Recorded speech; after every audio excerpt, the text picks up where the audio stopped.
दोस्तों, स्वागत है आप सभी का। आज के इस एनालिसिस में आपको दिखाऊंगा कि भारत की कुंडली के ऊपर गुरु का यह गोचर किस तरीके से प्रभाव करने वाला है। और किस्मत देखिए कि कुछ बताता उसके पहले ही सुबह सुबह ही घोषणा कर दी गई।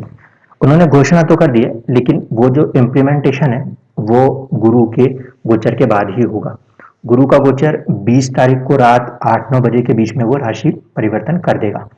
जब भी कोई ग्रह राशि परिवर्तन करता है तो दो अलग अलग राशियों के दो अलग अलग तत्वों में क्योंकि उनकी मूवमेंट होती है तो उस पीरियड में कुछ ट्रांजिशंस होते हैं, जिसका कुछ असर आपको शेयर मार्केट्स के अंदर देखने को मिला। कुछ जगहों पे आपको लड़ाइयों जैसी परिस्थितियां भी देखने को मिली, क्योंकि गुरु जो है वो धन का कारक है। तो जब वो राशि बदलता है तो थोड़ा सा उसके ट्रांजिशन में एक टाइम लगता है, जिसे हम मानते हैं कि ट्रांजिट फेज होती है किसी भी ग्रह की एक राशि से दूसरे में एंटर होने में, उस नेचर को एब्जॉर्ब करने में। तो वो चीजें आपको पिछले 2-3 दिनों में देखने को ज्यादातर मिली होंगी। अब भारत की कुंडली के परिप्रेक्ष्य में बात करते हैं कि किस तरीके से यहाँ पे ये गोचर काम कर रहा है। ये जो कुंडली है भारत की, ये हम जब हमारा देश आजाद हुआ था हम उस समय से लेते हैं, ठीक है। अखंड भारत की बात करेंगे तो वो अलग हो जाएगी। यहाँ पे हम उस भारत की बात कर रहे हैं जो आज के मौजूदा स्वरूप में हमारे पास है। 15 अगस्त 1947 से हम इसको बनाते हैं, ठीक है। इस कुंडली में अगर आप देखोगे ना तो लगन में जो नक्षत्र है वो है कृतिका, जिसके स्वामी होते हैं सूर्यदेव। भारत की कुंडली का एनालिसिस मैंने पहले ही किया हुआ है, उसमें मैं ज़्यादा टाइम वेस्ट नहीं करूंगा। अभी हम इंपॉर्टेंट चीज़ों को देखते हैं। पहले तो ये देख लेते हैं कि दशा क्या चल रही है। तो दशा हम देखें तो भारत की कुंडली के हिसाब से अगर आप देखोगे तो दशा चंद्रमा की है और इसके अंदर बुध की अंतर्दशा है। लेकिन मैंने आपसे कहा कि देश जो होते हैं वो अमर होते हैं, क्योंकि उनकी आयु 120 साल से ज़्यादा होती है, इसीलिए हम यहाँ पे दशा के कंसेप्ट को ज़्यादा इन्वॉल्व नहीं करते। हम ये देखते हैं कि बड़े ग्रहों का मूवमेंट क्या हो रहा है और वो हमें क्या दिखाना चाहता है। इसीलिए यहाँ पे जो गोचर होगा ना उसको मैं इन दशाओं में ज़्यादा नहीं लूँगा। क्लियर कट रीज़न दे रहा हूँ। जैसे अमेरिका जैसा देश है वो क्या सिर्फ 120 साल के लिए जीवित है क्या? हमारी ये जो दशा का सिस्टम है विष्णुवत्तरी दशा, ये 120 साल की होती है, लेकिन देश जो हैं वो उससे ज़्यादा लंबे समय तक जीवित रहते हैं। इस कारण से यहाँ पे हम दशा से ज़्यादा इंपॉर्टेंस किसको देते हैं? बड़े ग्रहों के गोचर को। आपने अगर मेरा पिछला वीडियो देखा होगा जहाँ पे मैंने कोल क्राइसिस को दिया था, तो मैंने आपसे कहा था कि देखिए कहीं ना कहीं धार्मिक उन्माद वाली परिस्थितियां बनती हुई नजर आ रही हैं। और आपने देखा उसके बाद कुछ ऐसे इवेंट्स हुए, कुछ बुक रिलीज हुई, तो कुछ आपके बांग्लादेश का इशू था, कुछ और दूसरे मुद्दे थे जिसमें कि धार्मिक उन्माद बढ़ा। तो जब बड़े ग्रह चलते हैं तो बड़ी जब देशों की बात की जाती है हम वहाँ पे ग्रहों के गोचर को ज़्यादा प्राथमिकता देते हैं बजाय दशाओं के। दशाएं जरूर वहाँ पे काम करती है अगर हम बहुत अंदर के एनालिसिस में जाएं, लेकिन देश क्योंकि लंबे समय तक रहता है इसलिए मैं उसको 120 साल की दशाओं में कभी भी लिमिट नहीं करता। ये मेरा कंसेप्ट है वहाँ पे के लिए। जब कभी भी हम कोई ऐसे ट्रांजिट्स को देखें जो देश या विदेश पे लगाते हैं तब, तो यहाँ पे हमें दशा को ज़्यादा वो नहीं करेंगे। हम चलेंगे सीधे सीधे कि आज की परिस्थिति में ग्रह कहाँ बैठ रहे हैं और क्या उनके रिजल्ट्स होने वाले हैं। 19 नवंबर 2021 में आज की तिथि को ले रहा हूँ और यहाँ से हम ये ले लेते हैं कि जब ये अनाउंसमेंट हुई, मान लीजिए 9 बजे की ये अनाउंसमेंट है, तो 9 बजे की परिस्थिति में देश की कुंडली देख लीजिए। पहले ये 2 नंबर से चालू होता है ये लगन, ठीक है। अब हम इसको बनाते हैं आज के गोचर के हिसाब से। ये है परिस्थिति हमारे भारत की कुंडली की। चंद्रमा जो कि स्वामी है भारत के कुंडली में पराक्रम भाव का, वो उच्च का हो गया। पराक्रम भाव का स्वामी उच्च का हुआ है, ठीक है। और जब आपने वहां पे दशा अंतरदशा देखी तो उसमें बुध जो था उसकी अंतरदशा थी, जो कि इस कुंडली में योग कारक ग्रह में एक है। ये सेकंड हाउस का भी लॉर्ड है और साथ साथ सबसे ज्यादा पॉजिटिव ये होता है क्योंकि इसकी मूल त्रिकोण राशि पंचम भाव में आती है, वो भाव जो कि जनता से कनेक्ट करता है। देखिए देश ने सबसे बेहतरीन पराक्रम दिखा दिया। सबसे टॉप मोस्ट के पर्सन ने पूरे मीडिया के सामने आके एक बोल्ड स्टेप आपको दिखाया जो कि पराक्रम भाव का स्वामी उच्च का है। ये दिख रहा है आपको। तो इस पराक्रम भाव के स्वामी के उच्च के होने के कारण देश एक डिसीजन को जो उसने लिया उसको बदलने के फैसले को उसने दिखा दिया है आपको। अब हमारा मेन मकसद ये है कि गुरु का गोचर क्या करने वाला है, इसको अप्लाई करना है। ये मैंने आज की गोचर परिस्थिति में आपको सिर्फ चंद्रमा से समझा दिया। अब जो गोचर होगा वो हम ले रहे हैं नवंबर में, 20 तारीख क्रॉस कर देते हैं हम चलते हैं 21 तारीख पे। अब देखिए होने क्या वाला है और ये कैसे लगाया जाता है। जब हम यहाँ पे 21 तारीख का आपको गोचर दिखाएंगे तो ये गुरु जो है ये आ जाएंगे आपके 10वें भाव में, जहाँ पे 11 नंबर लिखे हुए हैं। ठीक है, अब मैंने आप लोगों को हमेशा कहा कि हमें ये देखना है कि जहाँ पे भी गुरु जा रहा है वहाँ पे गुरु को किन प्लैनेट्स ने सपोर्ट किया है। तो उसके लिए इसमें हम चलते हैं पहले अष्टक वर्ग में। अष्टक वर्ग में हम आए तो हम देखते हैं जहाँ पे गुरु का गोचर है उसको अगर आप ध्यान से देखें तो देखिए सिर्फ 2 ही पॉइंट्स हैं यहाँ पे गुरु के पास। ठीक है, पॉलिटिक्स को साइड कर देते हैं, हम ये देखते हैं कि ग्रह का गोचर कैसे काम कर रहा है। 2 पॉइंट्स है, मैंने आपसे कहा था 4 या 4 से कम होगा तो उस हिसाब से आप ध्यान रखिएगा। तो यहाँ पे आने वाले 5 महीने के लिए ये 2 पॉइंट्स हैं। अब ये अच्छे होंगे या बुरे होंगे ये सोचने की बात है। अब ये 2 पॉइंट्स भी अच्छे या बुरे होंगे इसको समझने के लिए हमें देखना होता है पराष्टक वर्ग। तो किसका पराष्टक वर्ग देखना है? गुरु का देखना है। तो हम चले गए गुरु के पराष्टक वर्ग पे।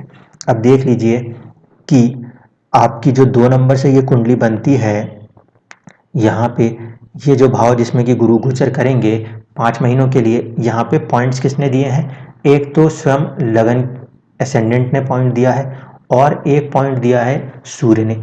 वापस आइए इस कुंडली पे, सूर्य क्या था? सूर्य यहाँ पे लग्नेश था। लग्नेश होने का मतलब समझते हैं आप? लग्नेश होने का मतलब होता है आपका सबकॉन्शियस माइंड, आपकी थॉट। ठीक है, तो कहीं ना कहीं देश का जो सबकॉन्शियस माइंड या उसका जो थॉट वो है सूर्य। और साथ साथ ये कहाँ का लॉर्ड है? ये 4th हाउस का लॉर्ड है। 4th हाउस का मतलब हुआ आपकी फैमिली, जिसे हम कहते हैं जनता, जनता का प्यार। ये होती है जनता, ये होता है जनता का धन। तो ये जनता का रिप्रेजेंटेटिव है सूर्य यहाँ पर। जबकि कारकत्व है सूर्य का क्या? सरकार। सूर्य कारकत्व किसका है? सरकार का। लेकिन भारत की कुंडली में वो रिप्रेजेंटेटिव किसका है? 4th हाउस का, जो कि क्या होती है? जनता का भाव होता है। और मिड पॉइंट लॉर्ड है कृतिका नक्षत्र के कारण सोच का। और इस गुरु का गोचर किसके ऊपर से होने वाला है? कहीं ना कहीं सूर्य के ऊपर से होने वाला है। तो देखिए 2 पॉइंट्स किसने दिए थे? एक तो दिए थे एसेंडेंट ने खुद, और दूसरा पॉइंट जो दिया था वो दिया था सूर्य ने, जो कि जनता का कारक है।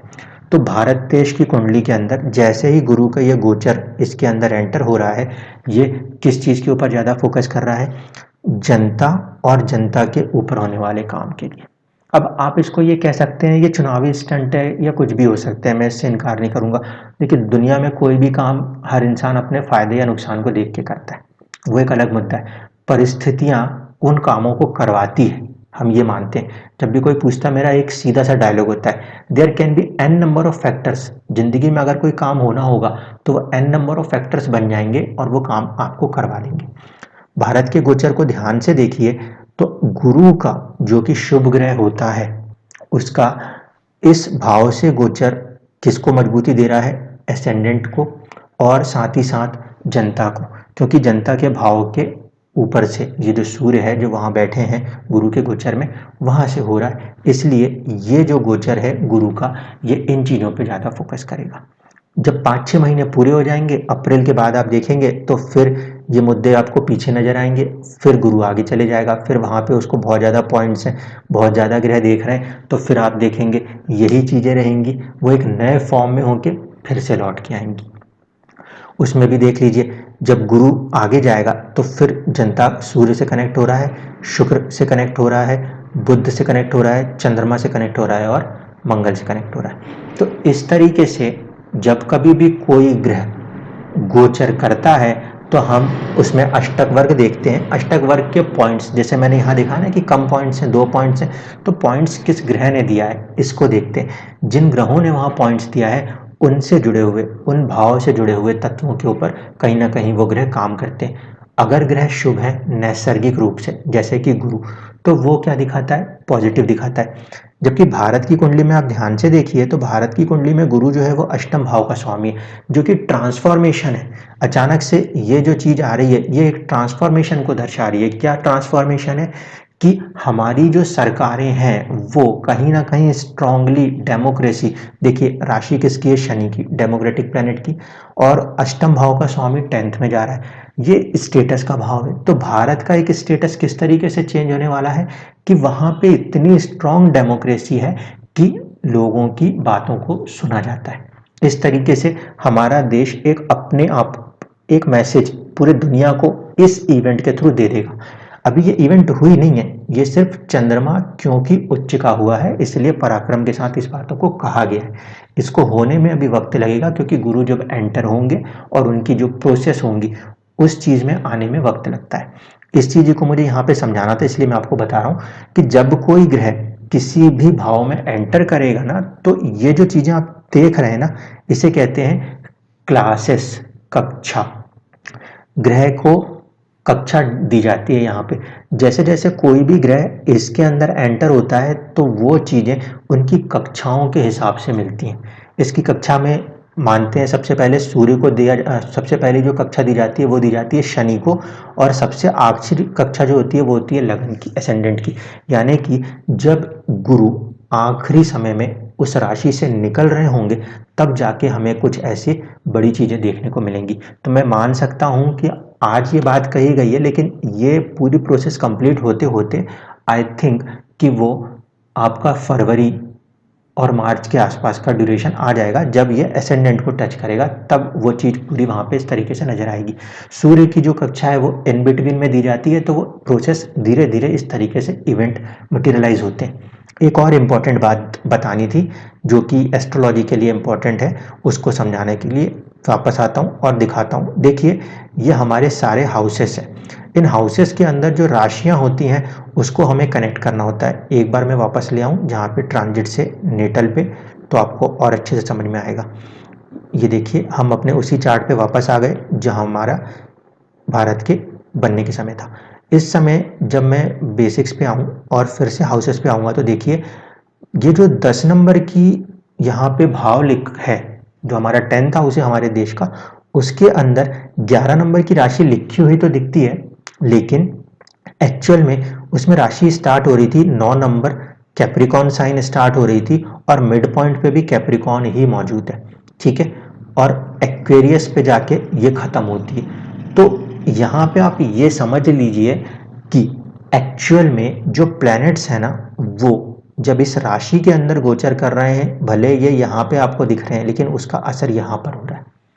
कुछ लोगों के ऐसे सवाल हैं कि सर अभी तो गोचर हुआ ही नहीं है लेकिन मेरी जिंदगी में कुछ बदलाव दिख रहे हैं, तो ये मैं इसके लिए बता रहा हूँ। आपकी कुंडली में ये जो खांचे बने हैं और इनमें दी हुई राशियां जो है वो अपनी जगह लिखी हैं, बट वो 0 डिग्री से लेकर 30 डिग्री तक की राशि इस खांचे में एग्जैक्टली वैसे फिक्स नहीं होती, वो मूवमेंट दिखाती है। जैसे यहाँ देख लीजिए, भले यहाँ पे 11 नंबर लिखा है लेकिन इसकी राशि की स्टार्ट कहाँ से हो रही है, कैप्रिकॉन 10 नंबर की राशि 9 डिग्री से स्टार्ट होती है यहाँ पे और खत्म होती है 9 डिग्री कुंभ पे जाके, और हमारा जो 11वां घर है वो 6 डिग्री कुंभ पे जाके, वो 6 डिग्री कुंभ से शुरू होता है और 10 डिग्री पाइसेस पे खत्म होता है।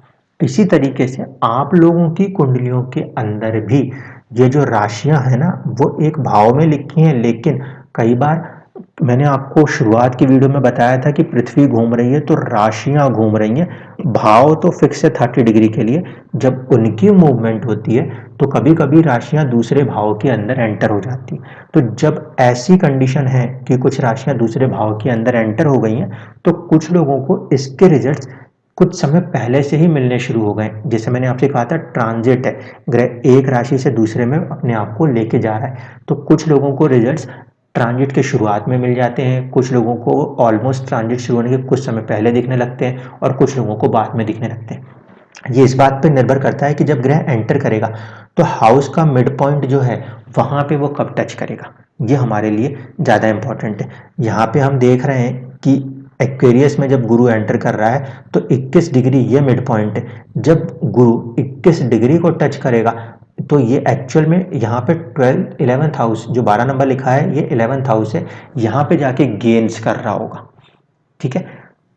किसी भी कुंडली को ऊपर से देखने में सबके लिए कुंडलियां ऐसे ही दिखती हैं, मगर ये जो डिफरेंस होता है ना, ये हर इंसान की कुंडली के अंदर उसको बदल देता है। इस बात को ध्यान रखिए। इसलिए जब ये सवाल आता है कि मुझे चीज़ जल्दी मिली और मेरे साथ वाले को लेट मिली, तो उसका कारण ये है कि वहाँ पे जो स्टार्टिंग पॉइंट है ना प्लैनेट की डिग्रियों का, वो अलग अलग है। और यही स्टार्टिंग पॉइंट कुछ और नहीं है, देख लीजिए, यही स्टार्टिंग पॉइंट एक्चुअल में आपको जो गिवन डेटा है उसके अंदर आपका नक्षत्र और लगन बनता है। तो आई होप कि आप समझ पा रहे होंगे। गुरु का गोचर भारत के पॉइंट ऑफ व्यू पे देख रहे हैं तो वो 10th हाउस में आ रहा है, जहाँ पे सूर्य और लगन ने ही पॉइंट दिए हैं, इसीलिए भारत की छवि सुधरती हुई नजर आती है, सरकार की छवि सुधरती हुई नजर आती है। सूर्य जो कि चौथे घर का जनता का मालिक है, तो यहाँ पे जनता की आवाज को कहीं ना कहीं एक स्ट्रांग पॉइंट दिखता है। ये चीज़ आपको 5-6 महीने तक ही दिखेगी। 5-6 महीने के बाद जब गुरु फिर आगे चले जाएंगे, फिर बहुत सारे ग्रहों के साथ मिल जाएंगे, तो उस हिसाब से उनके रिजल्ट्स भी वेरी होने लगेंगे। आई होप कि आपको समझ में आया होगा। एस्ट्रोलॉजी एक्चुअल में काम करती है तब जब आप उसको डेप्थ में जाके समझें कि वो काम कैसे कर रही है। यहाँ पे क्योंकि ये देश था, इसीलिए मैंने महादशा और अंतरदशा को नहीं लिया। लॉजिक बहुत क्लियर है। देश की जो जिंदगी होती है, उसकी उम्र होती है, वो 120 साल से ज़्यादा होती है, इसलिए मैं उसको 120 साल में बांध के नहीं देख सकता। धन्यवाद।